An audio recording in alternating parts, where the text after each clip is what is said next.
आप सभी को प्रणाम। 75 साल 75 व्याख्यान की इस श्रृंखला में महाराष्ट्र राज्य हिंदी साहित्य अकादमी की तरफ से मैं मनीष मिश्र एक बार पुनः आप लोगों का यहाँ पे हार्दिक स्वागत करता हूँ। इस श्रृंखला में आज ये हमारा 21वां व्याख्यान है और आज हमारे साथ स्रोत विद्वान के रूप में जुड़े हुए हैं बनारस हिंदू यूनिवर्सिटी में संस्कृत विभाग में सहायक आचार्य भाई डॉक्टर राजेश सरकार जी। और जिस विषय पर केंद्रित होकर राजेश जी आज अपना व्याख्यान प्रस्तुत करेंगे वो, जहां तक मैं समझ रहा हूं, ये ऋग्वेद की एक ऋचा है जो कि बहुत प्रसिद्ध है और हम लोग लगातार कोट भी करते हैं कि एकम स्वद्वीप्रा बहुधा वदंती, अर्थात एक सत्ता के विविध नाम जिनको ऋषि अलग अलग नामों से पुकारते हैं। तो इसके पहले कि मैं भाई राजेश को आमंत्रित करूं कि वे अपनी बात यहाँ पे रखें, मैं थोड़ा सा संक्षिप्त परिचय राजेश जी का आप लोगों के समक्ष रखना चाहूंगा। युवा हैं एकदम। 10 जुलाई 1987 आपकी जन्मतिथि है। कोहड़ौर बाजार जनपद प्रतापगढ़ आपका जन्म स्थान है। वहीं से आपने अपनी प्रारंभिक शिक्षा पूरी की। उसके बाद इलाहाबाद विश्वविद्यालय से संस्कृत हिंदी 2007 ईस्वी में आपने प्रथम श्रेणी से अपना स्नातक पूर्ण किया। परास्नातक आपने 2009 में पूर्ण किया। पीएचडी आपने 2015 में की और उसके बाद आप इस समय, जैसा कि मैंने बताया, काशी हिंदू विश्वविद्यालय के संस्कृत विभाग में कार्यरत हैं। इसके अलावा संयुक्त आचार्य के रूप में आप भोजपुरी अध्ययन केंद्र, ऑनरली फैकल्टी मेंबर के रूप में आप department of religious and domination international centre for developing science culture and rationality ICSCR Islamic गणराज्य ईरान से भी जुड़े हुए हैं। कई अन्य संस्थाओं में अकादमिक सदस्य के रूप में आपने अपनी सहभागिता सुनिश्चित की हुई है। जो कृतियां, जो पुस्तकें आपकी प्रकाशित हैं उसमें गीता प्रश्नोत्तर मणिमाला आपकी प्रकाशित है 2016 में, उपनिषद मणिमाला 2019 में प्रकाशित है, हिकमते इलाही 2020 में प्रकाशित हुई, तथा काशी की काव्य शास्त्रीय आचार्य परंपरा को लेके आपकी एक किताब द भारतीय विद्या प्रकाशन वाराणसी से 2021 में प्रकाशित है। इसके अलावा लगातार जो संस्कृत से संबंधित राष्ट्रीय पत्र पत्रिकाएं हैं, शोध की पत्रिकाएं हैं, उसमें भाई राजेश जी का दखल लगातार बना हुआ है। हम लोगों को भी बड़ा अच्छा लगता है कि ऐसे ऊर्जावान युवा साथी इस तरह से काम कर रहे हैं जो संस्कृत पर भी पकड़ रखते हैं, अरबी पे भी पकड़ रखते हैं, फारसी पे भी रखते हैं और इस तरह का प्रयास करते हैं कि इन संस्कृतियों के अध्ययन का एक संयुक्त खाका आप लोगों के समक्ष कुछ रखा जाए। तो मैं बड़े आदर और सम्मान के साथ अपने छोटे भाई आदरणीय डॉक्टर राजेश जी को आमंत्रित करता हूं कि वे आए और अपना व्याख्यान रखें। भाई राजेश जी। धन्यवाद मनीष जी, बहुत बहुत आपका आभार। मैं बहुत आभारी हूं कि महाराष्ट्र हिंदी राज्य अकादमी की ओर से मुझे इस महत्वपूर्ण विषय पर अपनी विचाराभिव्यक्ति के लिए आमंत्रित किया गया और अवसर दिया गया। और चूंकि अभी पूर्व में ही मनीष जी ने जो है बहुत ही सूक्ष्म रूप में, सारगर्भित रूप में यह बात बताई कि यह ऋग्वेद की एक ऋचा है, ऋग्वेद का एक मंत्र है, एकम सद्विप्रा बहुधा वदन्ति, एक सत्ता के अनेक अभिधान या एक सत्ता के अनेक नाम। यह जो मंत्र है, यह जो उद्घोष है, यह हमारी भारतीय संस्कृति की एक रूपता, अंतः संयोजनात्मकता का मूलाधार है।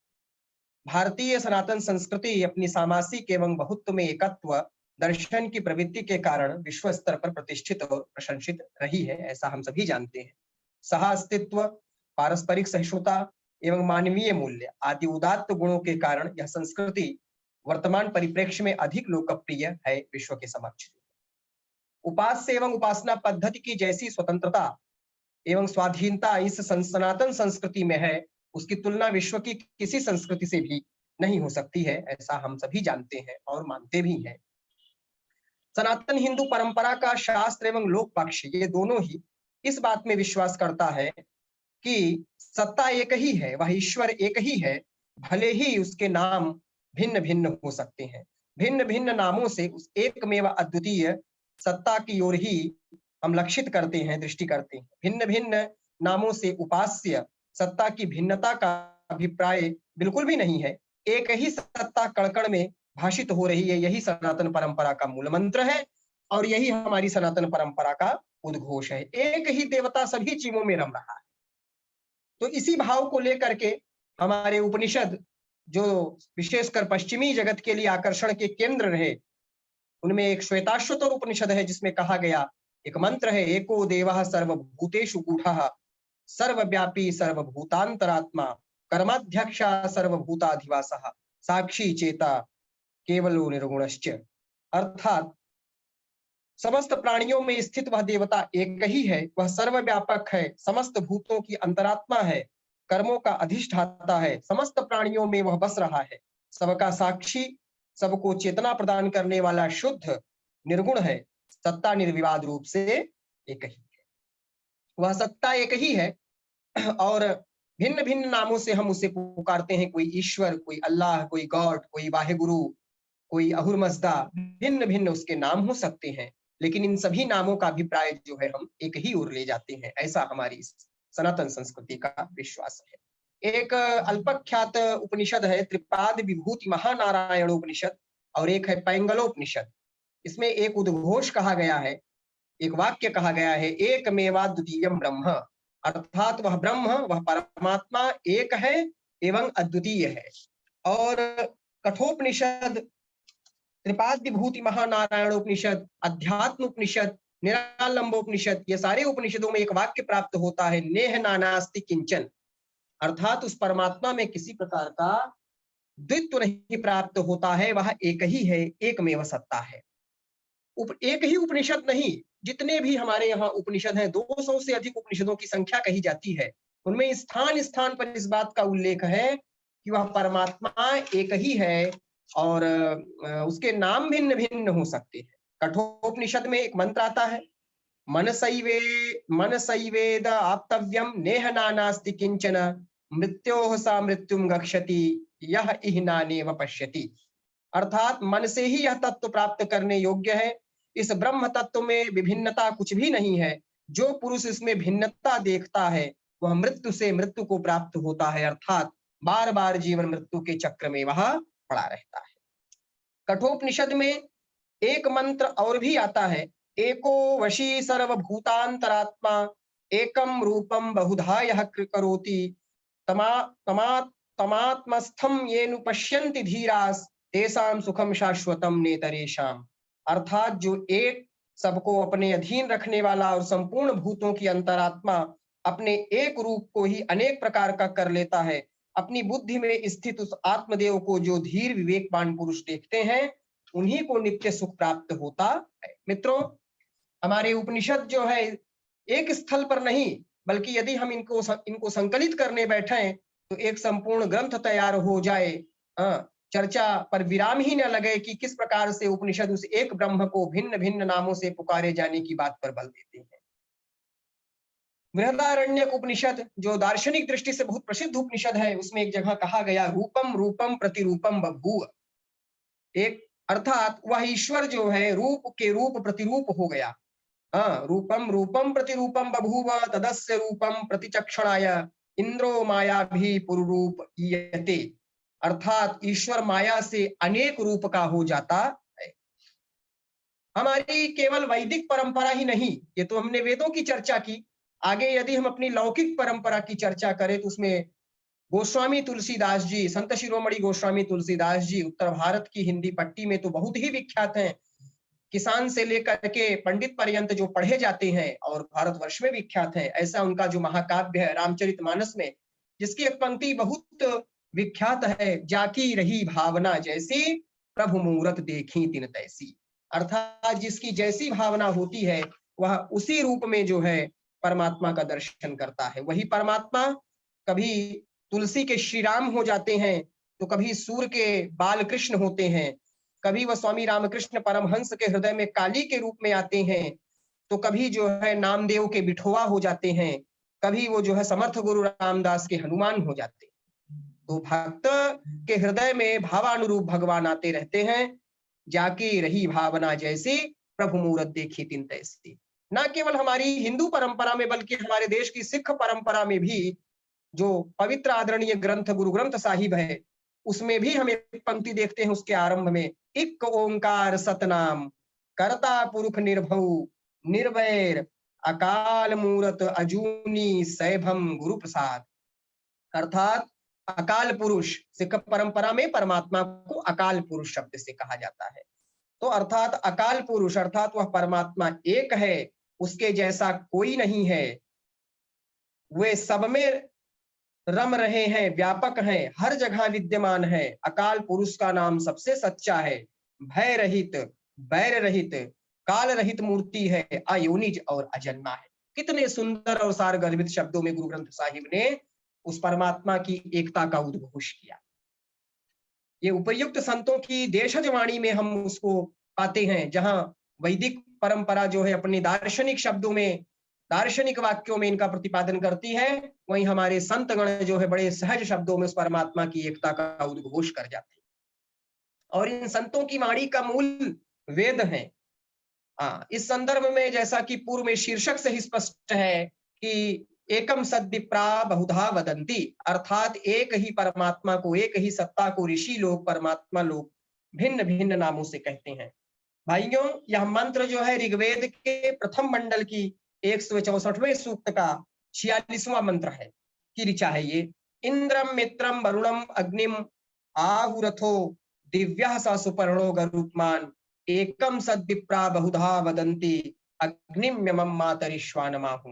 अर्थात उसे इंद्र, मित्र या वरुण कहते हैं, वही आकाश में सूर्य है, वही अग्नि, यम और मातरिश्वा है। मेधावी जन हमारे एक ही ब्रह्म का अनेक रूप में वर्णन करते हैं।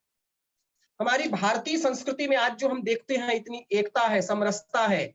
आज हम विभिन्न देवताओं की उपासना करते हैं, विभिन्न देवी देवताओं को पूजते हैं, लेकिन हमें कभी इस बात को लेकर के द्वंद्व नहीं होता है कि किसका देवता बड़ा है, किसका देवता छोटा है, किसका देवता सम्माननीय है, किसका देवता सम्माननीय नहीं है। क्यों? क्योंकि इसके नेपथ्य में जो है हमारी यही जो है एकम सद्विप्रा बहुधा वदंती की भावना ही अनुस्यूत रही। इसकी तृतीय पंक्ति तो जैसा कि आप सभी जानते हैं कि बहुत विख्यात रही है, जिसमें कहा गया है कि मनीषी जन एक ही सत्ता का विविध रूपों में वर्णन करते हैं। एक कैवल्य उपनिषद हमारे समक्ष आता है। कैवल्य उपनिषद में स्पष्ट रूप से कहा गया है कि एक ही सत्ता की विभिन्न पर्यायवाचियां हैं। स ब्रह्मा स विष्णु स रुद्रः स शिवः सोक्षरः स परमः स्वराट स इंद्रः सह कालाग्नि स चंद्रमा। अर्थात वही ब्रह्मा है, वही विष्णु, वही रुद्र, वही शिव, वही अक्षर अविनाशी ब्रह्म है, वही इंद्र है, वही कालाग्नि एवं वही चंद्रमा है। इसी बात की पुष्टि आगे के क्रम में रुद्र हृदयोपनिषद नाम का एक उपनिषद है, जिसमें शिव और विष्णु की एकता जो है बहुत ही स्पष्ट शब्दों में प्रदर्शित की गई है। कुछ इन शब्दों में है वह बात, जो गोविंद को नमस्कार करते हैं वे शंकर को नमस्कार करते हैं, जो भक्ति पूर्वक विष्णु भगवान की अर्चना करते हैं वो वृषभध्वज अर्थात शंकर जी की उपासना करते हैं, जो विरूपाक्ष अर्थात भगवान आशुतोष शिव की से द्वेष करते हैं वे विष्णु से ही द्वेष करते हैं, जो रुद्र को नहीं जानते वे विष्णु को भी नहीं जानते हैं।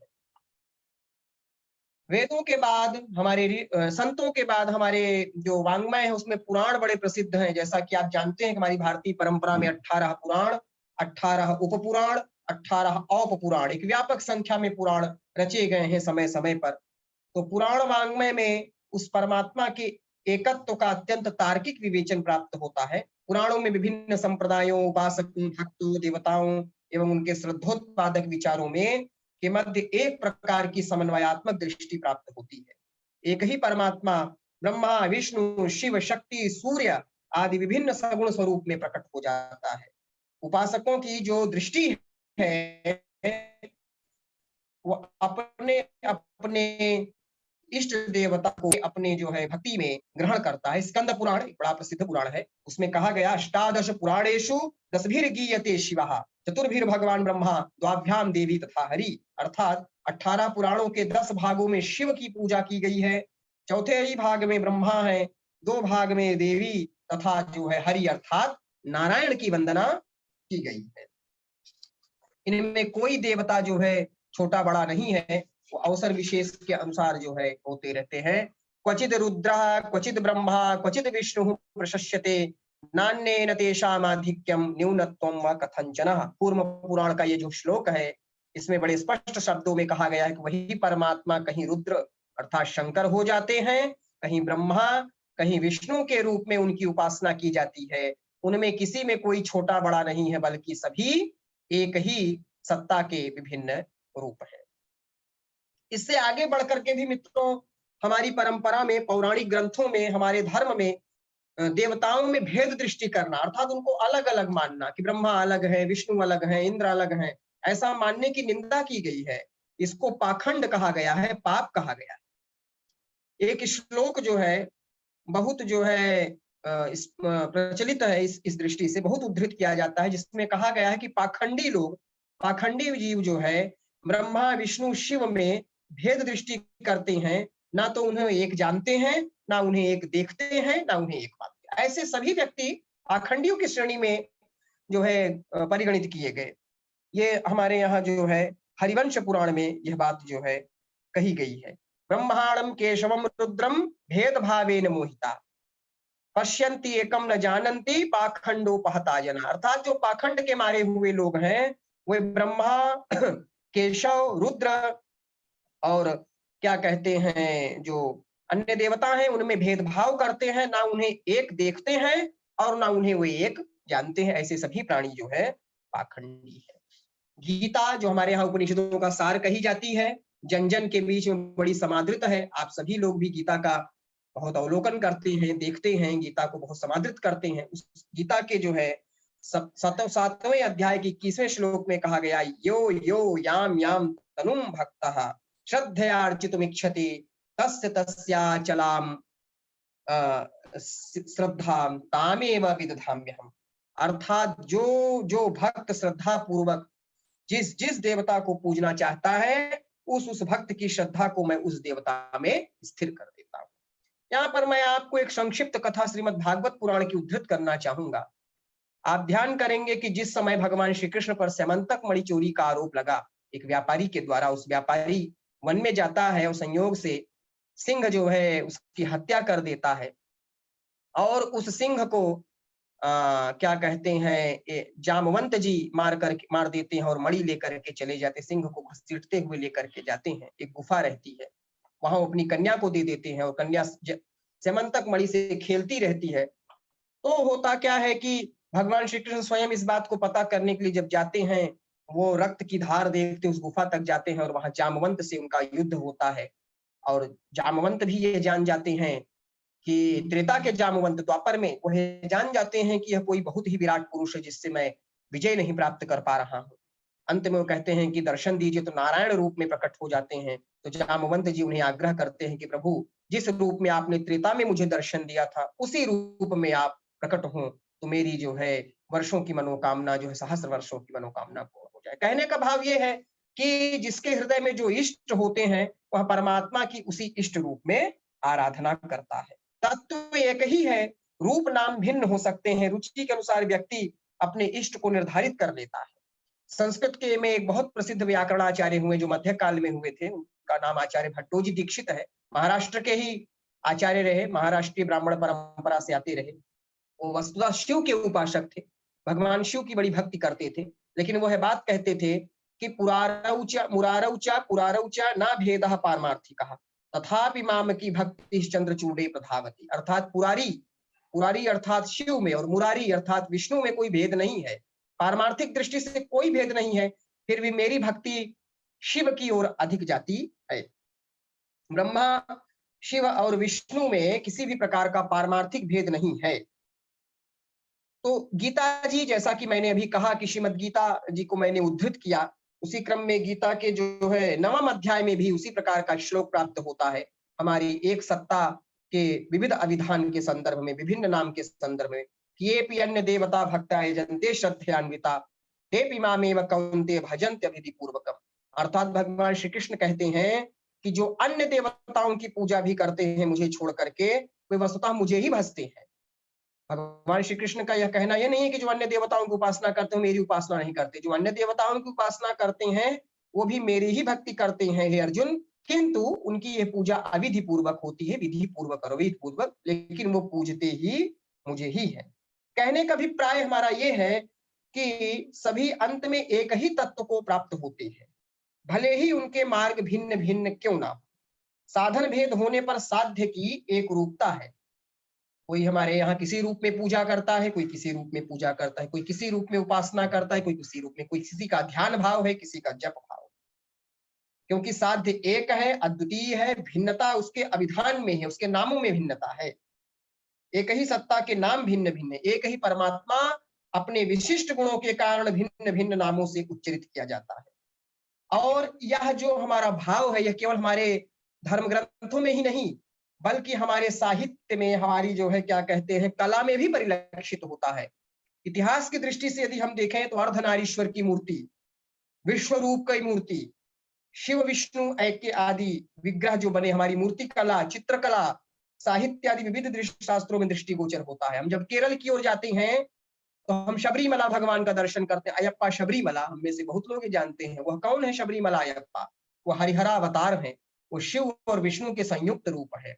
शिव और विष्णु की एकता को द्योतित करने के लिए, प्रदर्शित करने के लिए हमने हरिहर विग्रह की कल्पना की। तो इस प्रकार मनुस्मृति हमारे यहाँ कई विषयों को लेकर के बहुत ही वितर्कित है, वह एक अलग विषय है। लेकिन शास्त्रीय दृष्टि से हम देखें तो उसमें एक श्लोक प्राप्त होता है, प्रशासितारम सर्वेशा अड़ीयाम समणोरपि रुक्माभम स्वप्नधिगम्यम विद्यातम पुरुषम परम एतद अग्निम वदन्ते के मनुमन्ये प्रजापतिम इंद्रमे के परे प्राणम अपरे ब्रह्म शाश्वतम। मनुस्मृति के 12वें अध्याय का श्लोक है।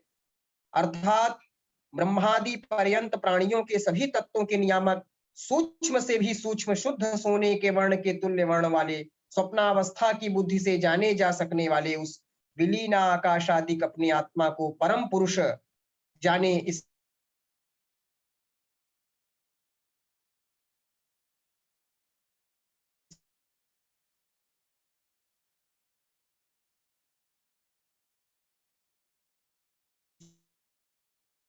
परम पुरुष को कोई अग्नि कहता है, उस परमात्मा कहते हैं, अन्य कोई प्राण कहते हैं, कोई अन्य कोई शक्ति। जो साहित्य है उसको उसने बड़े व्यापक रूप से प्रभावित किया। संस्कृत साहित्य का मैं एक उदाहरण केवल देना चाहूंगा। महाकवि कालिदास जो संस्कृत साहित्य में शिरोमणि कहे जाते हैं, उनकी एक रचना है कुमार संभव। उसमें कुमार संभव का एक श्लोक है जिसमें महाकवि कालिदास कहते हैं, एकैव मूर्तिर्विभेदे त्रिधा सा सामान्य मेषाम प्रथमावरत्वम विष्णु हरस्तस्य हरिः कदाचित वेदास्तयोस्तावपि धातुरात्यौ। इसका अर्थ है, अर्थात सत्य तो यह है कि ब्रह्मा, विष्णु और शिव एक ही मूर्ति के 3 रूप हो गए हैं, और ये सब बराबर आपस में एक दूसरे से बड़े छोटे हुआ ही करते हैं। कभी शिव जी विष्णु से बढ़ जाते हैं, तो कभी ब्रह्मा जी इन दोनों से बढ़ जाते हैं, और कभी ब्रह्मा से ये दोनों बढ़ जाते हैं। इस श्लोक के माध्यम से महाकवि कालिदास, जो हमारे राष्ट्रीय कवि हैं, कविकुल गुरु कालिदास हैं, वो महाकवि जो है त्रिधा स्वरूप एक मूर्ति का वर्णन करते हैं। और न केवल एक ही सत्ता के अनेक नामों के विषय में, बल्कि विरुद्ध मतों का जो सौहार्दपूर्ण समन्वय है, वह भी हमारी भारतीय संस्कृति में ही दृष्टिगोचर होता है। हमने चारवाक को ऋषि कहा, अनादर नहीं किया। हमने कामसूत्र लिखने वाले वात्स्यायन को ऋषि वात्स्यायन कहा। इसका अभिप्राय क्या है कि हमारे लिए कोई भी विद्या त्याज्य नहीं है। मैं आपको एक छोटा सा उदाहरण देना चाहता हूं। ज्योतिष शास्त्र, जिसके विषय में कहा जाता है कि यवन अर्थात यूनानी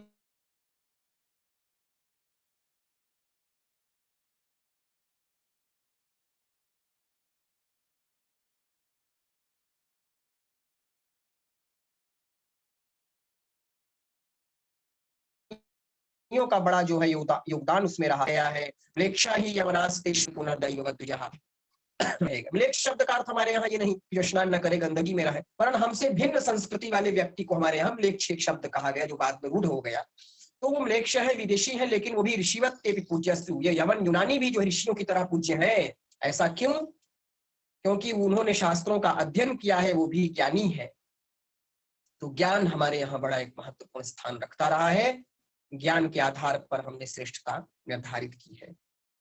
वेदों में कहा गया कि जिस प्रकार नदियां अंत में समुद्र में विलीन हो जाती हैं, उसी प्रकार विद्वज्जन भी नाम रूप से विमुक्त होकर उस परात्पर ब्रह्म को प्राप्त होते हैं। इसमें मुंडकोपनिषद एक प्रसिद्ध उपनिषद है, इसमें कहा गया है, यथा नद्यः स्यन्दमानाः समुद्रे तं गच्छन्ति नाम रूपे विहाय तथा विद्वान नाम रूपादि मुक्तः परात् परम पुरुषमुपैति दिव्यम। अर्थात जिस प्रकार बहती हुई नदियां अपने नाम रूप को त्याग कर समुद्र में अस्त हो जाती हैं, उसी प्रकार जो है विद्वान नाम रूप से मुक्त होकर परात्पर दिव्य पुरुष को प्राप्त हो जाती है। यही स्वीकार्यता की भावना जो है हमारी संस्कृति में अनुस्यूत है, हमारी परंपरा में अनुस्यूत है, जिसको बचाए रखने की, जिसको संरक्षित करने की आवश्यकता आज भी बनी हुई है। और यो कहें कि आज की वर्तमान परिस्थिति में जब जो है व्यक्तिवाद चरमावस्था पर है, तो ऐसी भावना के संरक्षण की आवश्यकता और भी अधिक है। और यह विचार आज और भी अधिक प्रासंगिक हो उठे। स्वामी विवेकानंद जी जब विश्व धर्म सम्मेलन में शिकागो जाते हैं, उनसे ये पूछा जाता है कि आप जिस धर्म के या जिस संस्कृति के प्रतिनिधि होकर के आए हैं भारतीय संस्कृति में, उसमें ऐसी क्या विशेषता है? क्योंकि संसार की विभिन्न संस्कृतियां या धर्म तो नैतिकता की बात करते ही हैं, नीतिगत उनमें साम्य दृष्टिगोचर होता ही है। सभी धर्म कहते हैं कि ये पाप से दूर रहना चाहिए, चोरी, अपराध इत्यादि हिंसा से दूर रहना चाहिए। फिर आपके धर्म में, आपकी परंपरा में ऐसा विशिष्ट क्या है? स्वामी विवेकानंद जी कहते हैं कि मेरी ही एकमात्र परंपरा, मेरी ही ऐसी धर्म संस्कृति है जो ये कहती है कि सभी धर्म अंत में परमात्मा को ही प्राप्त होंगे। कोई किसी भी मार्ग से हो, चाहे वो मुसलमान हो, ईसाई हो, बौद्ध हो, जैन हो, यहूदी हो, पारसी हो, ताओ हो, कन्फ्यूशियस हो, शिंटो हो, किसी भी धर्म का अनुयायी हो, या जिन धर्मों का नाम मैं नहीं भी जानता हूं, जिन परंपरा का नाम नहीं जानता हूं, वह भी अंत में जो है उस परमात्मा को ही प्राप्त होंगे, उस श्री हरि को ही प्राप्त होंगे। और इस संदर्भ में स्वामी विवेकानंद जी शिव महिम्नि स्तोत्र पुष्पदंताचार्य जी के द्वारा जो रचा गया, उसका एक पद्य उद्धृत करते हैं। 7वां पद्य है वो शिव महिम्नि स्तोत्र का। त्रयी सांख्यम योगः पशुपति मतम वैष्णवमिति प्रभिन्ने प्रस्थाने परमिद मदः पथ्यमिति च रुचीनां वैचिद्रा ऋजुकुटिल नाना पथजुषाम नृणामेको गम्यस्तमसि पैसा मरणवयु। अर्थात वैदिक मार्ग, सांख्य, योग, पाशुपत एवं वैष्णववादी विभिन्न मतांतर हैं।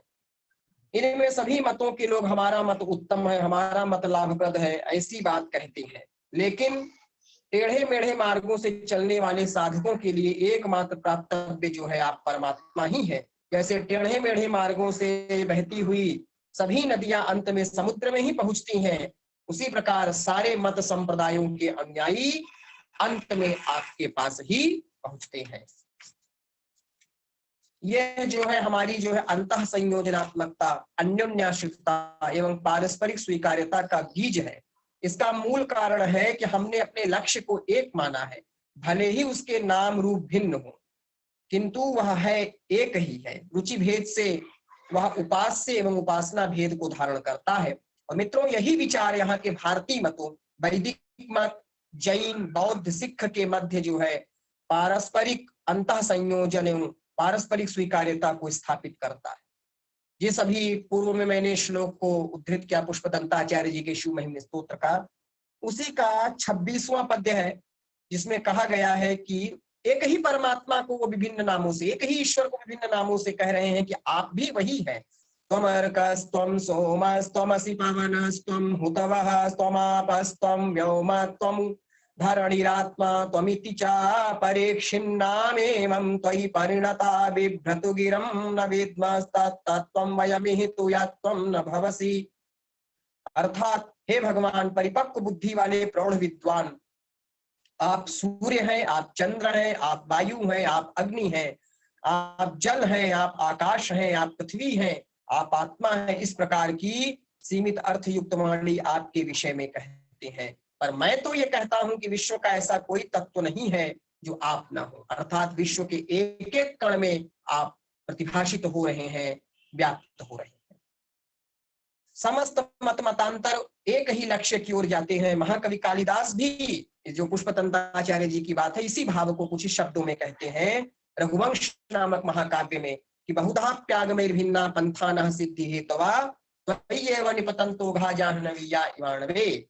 जैसे गंगा जी की विभिन्न धाराएं समुद्र में ही गिरती हैं, उसी प्रकार परम तत्व को पाने के जितने भी मार्ग बताए गए हैं, वे भिन्न भिन्न शास्त्रों में अलग अलग रूप से होने पर भी अंत में सब परमात्मा को भी प्राप्त होते हैं। ईश्वर अल्लाह तेरो नाम सबको सन्मति दे भगवान। यही उदार भाव हमारे समाज को जोड़े हुए है, यही हमारा उदात्त चिंतन है जो हमारे समाज में सभी के उपास्य देवों के प्रति आदर भाव सिखाता है।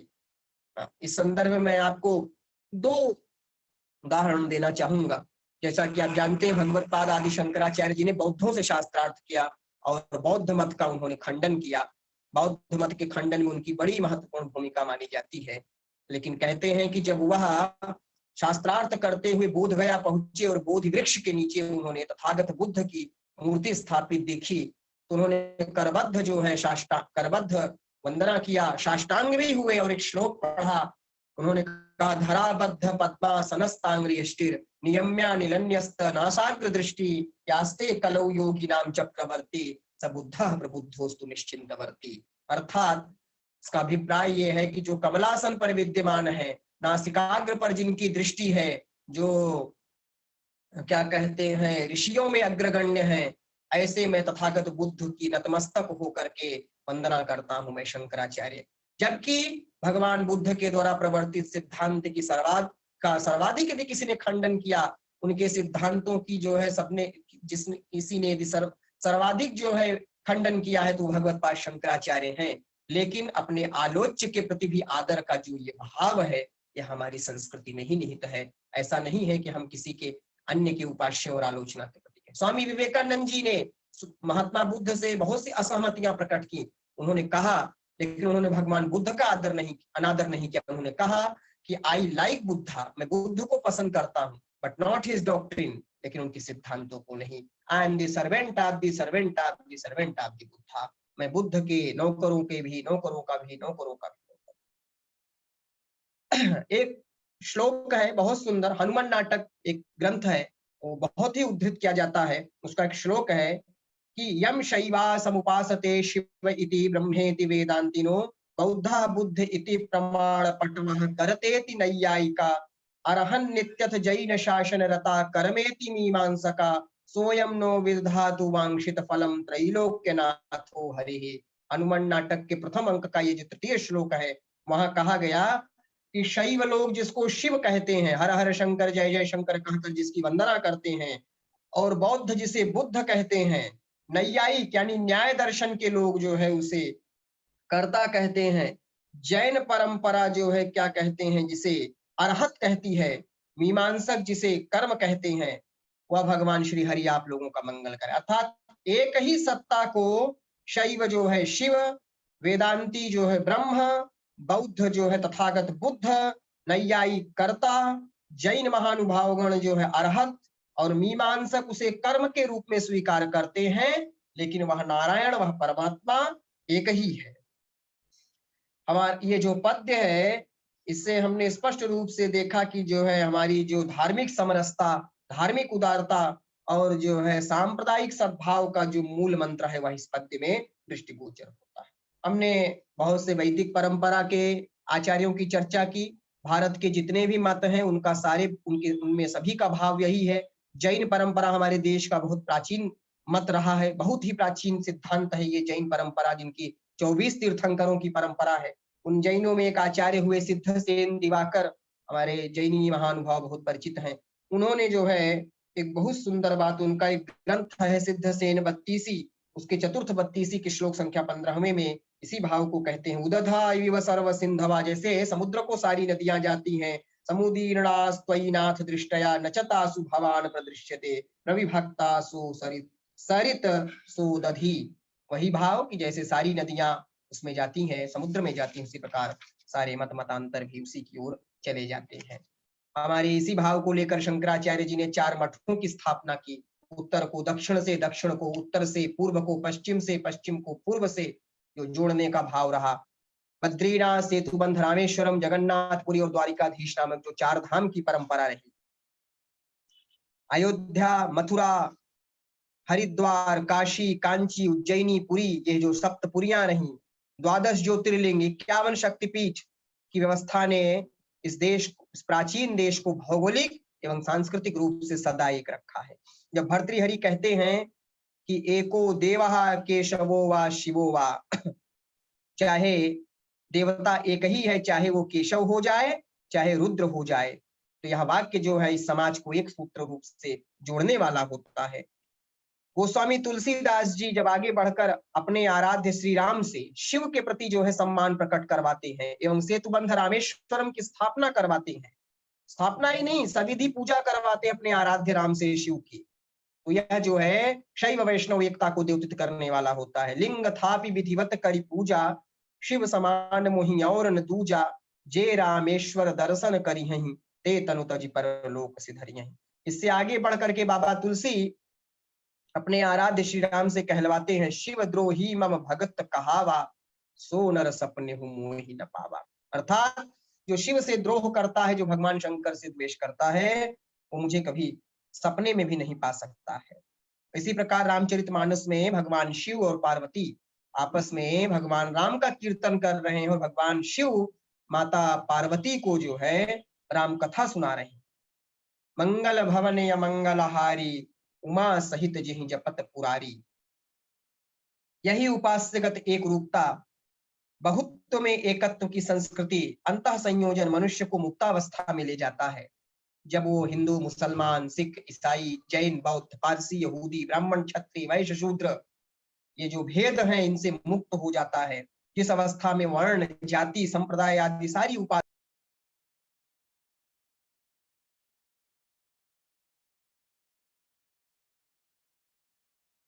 छोड़ नहीं सकते। पूज्यपाद भगवत पाद शंकराचार्य के शब्दों में वह दशा कुछ इस प्रकार है, जब व्यक्ति उपाधि भेद से रहित होकर के परम तत्व से स्वयं को एकीकृत कर लेता है या एकाकार हो जाता है। न वर्णा न वर्णाश्रमाचार धर्म, उस समय न वर्ण होते हैं न वर्णाश्रम होते हैं। न मेधारण ध्यान योगादियोपि अनात्माश्रयाहम ममाध्या सहानात्, तदेको वशिष्ठः शिवः केवलोहम्। न सांख्यम न शैवम न तत्पांचरात्रम न जैनम न मीमांसकादिर्मतम। अर्थात न उस समय वो सांख्य होता है, न शैव, न पांचरात्र, न जैन, न मीमांसा को मानने वाला। विशिष्टानुभूत्या विशुद्धात्मकत्वात्, विशिष्ट अनुभूति से विशुद्ध तत्व स्वरूप, तदेको वशिष्ठः शिवः केवलोहम्, एकमात्र केवल जो है शिव स्वरूप हो जाता है। एक तत्व की अनेक संज्ञा के संदर्भ में हमारे आचार्यों ने, मनीषियों ने, ऋषियों ने वितर्कहीन होकर एक स्वर में अपनी स्वीकृति प्रदान की है एवं अपनी अपनी शैली में एक तत्व के अनेक विधान की भावना को प्रचारित किया है, प्रसारित किया है। महामाहेश्वराचार्य अभिनव गुप्तपाद जो कश्मीर के प्रख्यात आचार्य थे और विभिन्न शास्त्रों में जिन्होंने लेखन किया, उनका एक पंक्ति है, तीर्थ क्रिया व्यसनिना स्वमनीषिकाभिर उत्प्रेक्ष्य तत्त्वमिति यदि यदमी वदन्ते तत् तत्त्वमेव भवतोऽस्ति न किंचिदन्यत्, संज्ञासु केवलमयं विदुष।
राजेश जी, आवाज आ रही है आपको मेरी?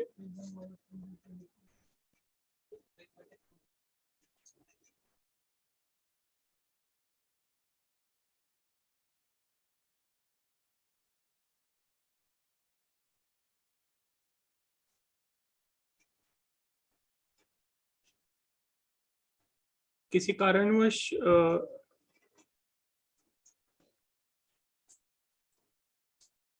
मनीष जी। हाँ जी बेयाश, कुछ बाधा है? बाधा आपके यहाँ नेटवर्क प्रॉब्लम आ रहा था। रिकॉर्डिंग शुरू, आप चाहें तो थोड़ा 5-10 मिनट में खत्म कर सकते हैं जी। जी जी क्यों नहीं। हाँ, यदि हम इस भाव को आत्मसात कर लें तो हम विशुद्ध मानवता की ओर जा सकते हैं। सांप्रदायिकता, कट्टरता, हिंसा और किसी भी प्रकार की वैमनस्यता से जो है, हम किसी भी प्रकार की वैमनस्यता से हमारा समाज मुक्त होकर के एक स्वस्थ समाज, सुसंस्कृत समाज एवं सौहार्दपूर्ण समाज का निर्माण कर सकता है। इतना ही कहना चाहूंगा। शेष आज के कार्यक्रम के लिए मैं महाराष्ट्र